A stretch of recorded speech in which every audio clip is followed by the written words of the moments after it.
Welcome to your home kitchen. Hi friends, welcome to your home kitchen. આપણે ઘણા time પછી મળ્યા છીએ. અમને વ્યુઅર્સના ઘણા બધા ક્વેશ્ચન આવતા હતા કે તમે હમણાં કેમ અપલોડ નથી કરતા તમારી રેસીપી. તો અમે લોકો હમણાં આઉટ ઓફ સ્ટેશન હતા અને હવે પછી અમે અમારી બધી જ રેસીપી તમારી સાથે શેર કરીશું.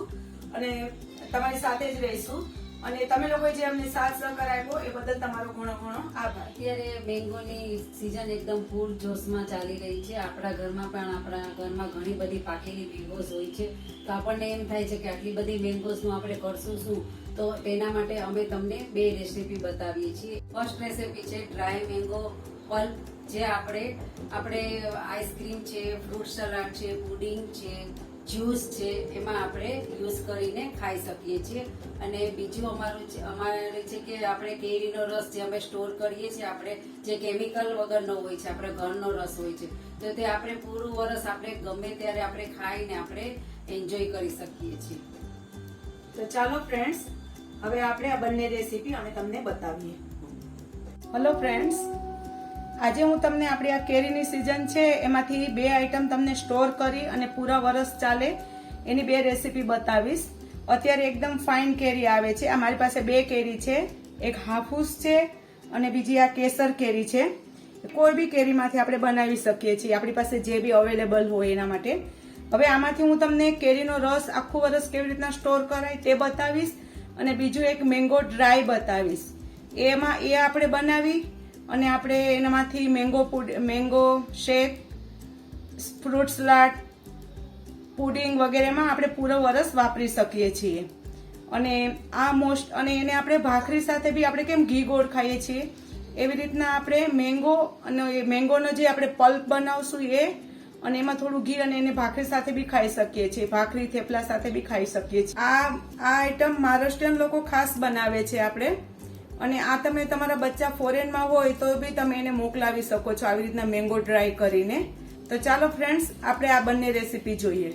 આપણે હવે આ કેરીને આપણે થોડી વાર માટે 10-15 મિનિટ માટે પાણીમાં પલાળી રાખીશું અને પછી એને આપણે છીલીશું, એની છાલ કાઢીશું. ફ્રેન્ડ્સ, હવે પહેલા આપણે કેરીને પાણીમાં 10-15 મિનિટ માટે પલાળી દેશું જેથી એની આપણને ગરમી નીકળી જાય આ કેરીની. અને પછી આપણે એને છીલીશું. હવે આપણે 10-15 મિનિટ થઈ ગઈ છે. કેરીને એકદમ આપણે પાણીમાંથી કાઢી નાખીશું અને હવે આપણે એને છીલીશું કેરીને.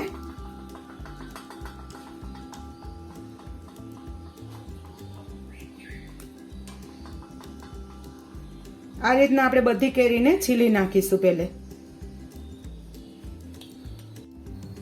હવે ફ્રેન્ડ્સ, આપણી કેરી છીલાઈ ગઈ છે. હવે એને આપણે નાના નાના પીસ કરી લેશું. આ રીતના બધી કેરીને આપણે પીસ કરી લેશું નાના નાના. આ આપણે મેંગો ડ્રાય બનાવવાનું છે એના માટે આપણે કરીએ છીએ.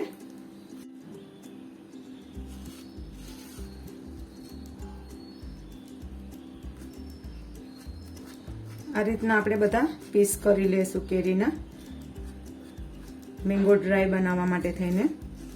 હવે મેં 6 કેરી છે, આ અડધો ડઝન 6 કેરીને મેં ઝીણી ઝીણી કાપી લીધેલી છે, કટિંગ કરી નાખી છે. અને મેં 7 ટેબલ સ્પૂન સાકર લીધેલી છે, ખાંડ લીધેલી છે. હવે એને આપણે ડ્રાય કરીશું. હવે કેરી ડ્રાય કરવા માટે આપણે પેન રાખીશું અને એમાં આપણે આ કેરીની પલ્પ નાખીશું, જે ઝીણી ઝીણી કાપેલી છે તે નાખીશું. ગેસ ફાસ્ટ જ રાખીશું આપણે પહેલે. અને એમાં આપણે સાકર નાખી દઈશું. હવે આને આપણે આ પાણી થોડું થોડું બળી જવા દેશું. આને ખાસ ગેસ પર જ કરવાનું. અને તમે 1 વર્ષ શું 2 વર્ષ બી રાખી મેલો તો તમારી આ કેરી, તમારું આ ડ્રાય ખરાબ નહીં થશે.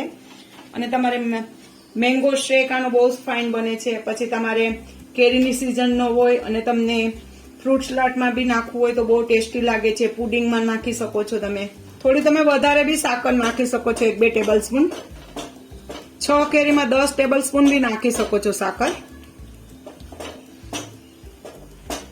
આ રીતના આપણે થવા દેશું.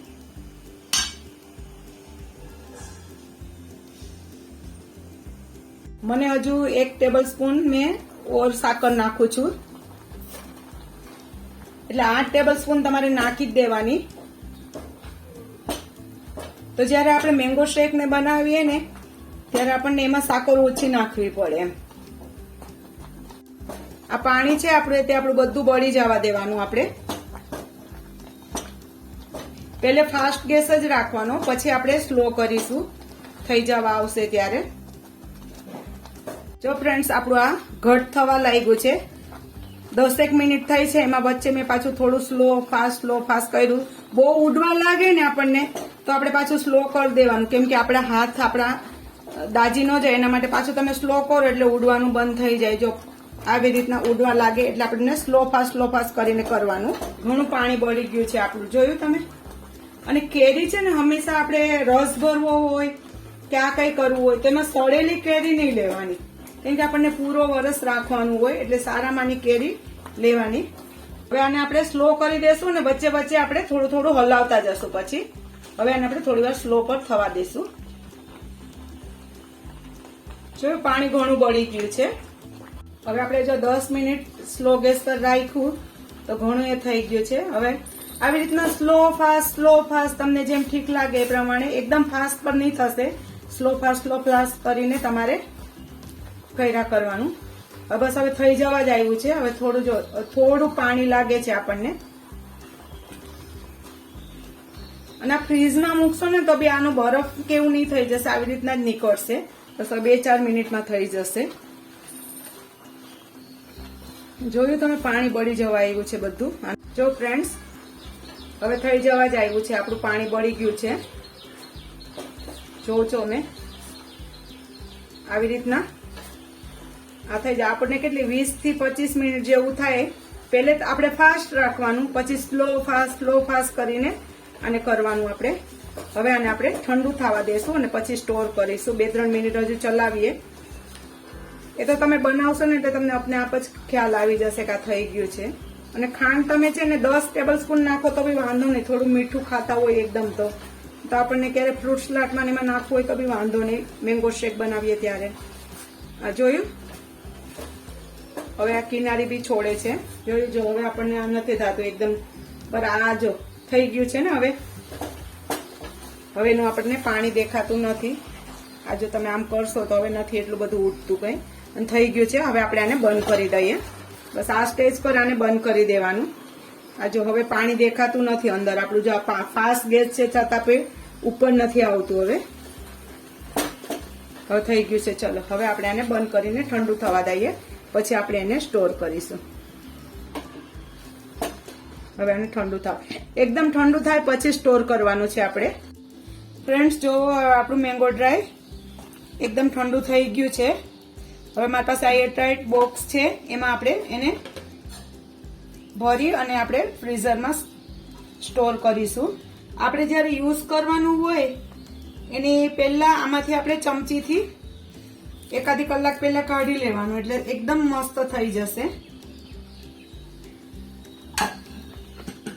જો ફ્રેન્ડ્સ આપણું મેંગો ડ્રાય રેડી છે.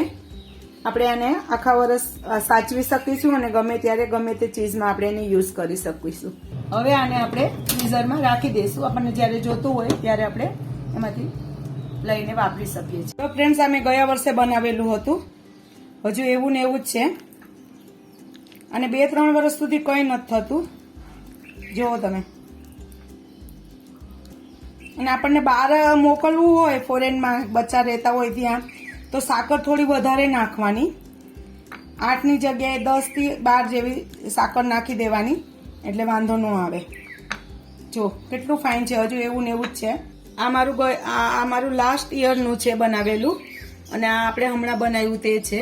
ફ્રેન્ડ આપણે રસ સ્ટોર કરવા માટે થઈને આપણે કેરીને પહેલે કાપી લેશું. નાના મોટી તમે જેવી બી કાપો તો ચાલે. તમારે આમાં હેન્ડ ગ્રાઇન્ડર જ ફેરવવાનું છે. આમાં સફાઈ બહુ, આમાં પાણી વાળું બહુ નહીં કરવાનું કોઈ બી ચીજ. આ રીતના ફટાફટ આપણે કાપી લેશું કેરીને. આ રીતના આપણે કેરીને કાપી લેશું. આવી મસ્ત લાલ કેરીને એવી હોય ને, એકદમ પાકેલી અને એકદમ પોચી બી નહીં થઈ ગયેલી, થોડી જરા આ રીતના આપણે બધી કેરીને કાપી લેશું અને પછી એને ગ્રાઇન્ડ કરીશું હેન્ડ ગ્રાઇન્ડરથી. હેન્ડ ગ્રાઇન્ડર ન હોય તો તમે મિક્સરમાં બી ફેરવી શકો છો. હવે આપણે આ કેરીનો રસ સ્ટોર કરવા માટે થઈને એમાં કંઈ નથી, કેરી બરાબર સારી રીતે ધોઈ બરાબર સાફ કરી એના છીલટા કાઢી અને આપણે આને નાના નાના પીસ કરી લીધેલા છે. હવે આપણે હેન્ડ ગ્રાઇન્ડરથી આપણે એનો રસ બનાવીશું. પાણી નથી નાખવાનું આપણે આમાં કોઈ ચીજ, રસ કરવાનો છે. આમાં આપણે પાણી કે સાકર કોઈ બી નથી નાખવાનું, એકલી ખાલી કેરીને જ ગ્રાઇન્ડ કરીને આપણે સ્ટોર કરવાની છે. આ રીતના જુઓ આપણો રસ હવે રેડી થઈ ગયો છે. તમારી પાસે હેન્ડ ગ્રાઇન્ડર ન હોય તો તમે મિક્સરમાં બી કરી શકો છો આ રીતના. હવે આને આપણે સ્ટોર કરીશું. કેરીનો રસ આપણો રેડી થઈ ગયો છે. હવે એને આપણે આવી જીપલોક બેગ રાખવાની. જો વધારે આપણે મેમ્બર હોય તો મોટી લેવાની. અમે લોકો ઓછા મેમ્બર છે એ તો હું આટલો નાનો નાનો જ કરું છું, કેમ કે જ્યારે આપણે પછી ફ્રીઝરમાંથી બહાર કાઢીએ અને પછી પાછો એને કાઢીને પછી અંદર નહીં મૂકવાનો, પછી એને આપણે યુઝ કરી નાખવાનો. એટલે બને ત્યાં સુધી નાની નાની બેગ જ લેવાની આવી રીતના જીપલોક બેગ. અને હવે એને પછી એને આપણે આમ કરી નાખવાની, એટલે આપણે રસ ભરતી વખતે આપણને બરાબર રહે છે આ રીતના. એટલે અને પછી આપણે એમાં રસ ભરી લેવાનો આ રીતના. એકદમ ઈઝી રીત છે રસ આપણને સ્ટોર કરવાની.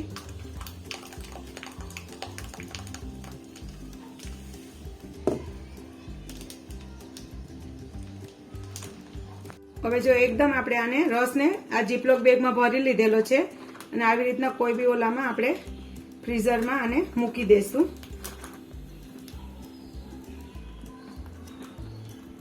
થોડી વાર પછી આને આપણે જોઈ લેવાનું, કલાક દોઢ કલાક પછી સેટ થઈ જશે બરાબર એને. એટલે તમારી પાસે આવી રીતના ન હોય તો તમે આવી રીતના આમ બી આ રીતના બી રાખી શકો થોડી વાર માટે, 1-2 કલાક માટે આવી રીતના બી રાખી શકો છો તમે. અને પછી કાઢીને એને આમ ફ્લેટ કરી નાખવાનું. ફ્રેન્ડ્સ, હવે આપણે આને આ રસને ફ્રીઝરમાં સેટ થવા મૂકીએ અને 5-6 કલાક સેટ થાય પછી આપણે આવી રીતના આ જો અમે આગળ બનાવેલો છે આવી રીતના આપણે એને 6-7 કલાક આપણે જોતું રહેવાનું. આ થોડું નરમ છે હજુ જો, તો એને એકદમ દબાવી અને પછી આપણે આ રીતના ફ્રીઝરમાં સેટ કરી દઈએ આવી રીતના. હવે આપણે આ જે બનાવ્યો તો રસ એ બી જો થઈ ગયો છે, એને આમાં બરાબર દબાવી અને પછી આપણે આવી રીતના કરી અને ફ્રીઝરમાં થપ્પી મારી દેશું. આ થોડું આવી રીતના ઓલું હોય તો આમ હાથથી દબાવીને વ્યવસ્થિત કરી લેવાનું, થોડું નરમ હોય ત્યારે. અને પછી આપણે એને ફ્રીઝરમાં સેટ કરી નાખવાની. આ રીતના કરેલું હોય તો આપણને ફ્રીઝરમાં બરાબર સેટિંગ થઈ શકે. ફ્રેન્ડ્સ, મારી આ મેંગો ડ્રાય અને મેંગો સ્ટોર કરવાની રેસીપી તમને પસંદ આવી હોય તો અમારી ચેનલને લાઈક કરજો, શેર કરજો અને સબસ્ક્રાઇબ કરજો અને એક વખત જરૂર બનાવજો. અને કંઈ પણ ક્વેરી હોય તો તમે મને કમેન્ટ બોક્સમાં પૂછી શકો છો. Bye bye friends.